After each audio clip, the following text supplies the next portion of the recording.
Hi everyone, welcome back to my channel. Ivana Alawi minura ng isang director na si Gina Alahar. Ivana umiiyak daw sa sobrang hiya at na-misinterpret daw siya.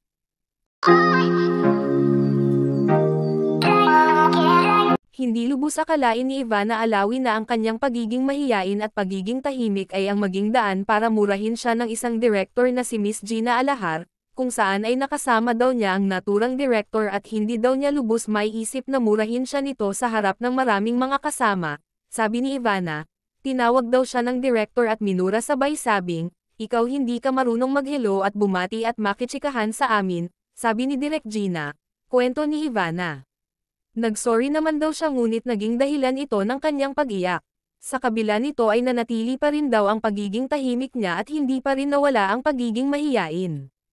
Dagdag pa ni Ivana, hindi naman daw masama ang loob niya sa naturang director, bagkus nagpapasalamat pa daw siya nito, dahil ito daw ang naging dahilan kung bakit ngayon ay unti-unti na niyang napapikita sa iba o nakahalubilo ang ibang mga kasama, lalong-lalo na sa showbiz.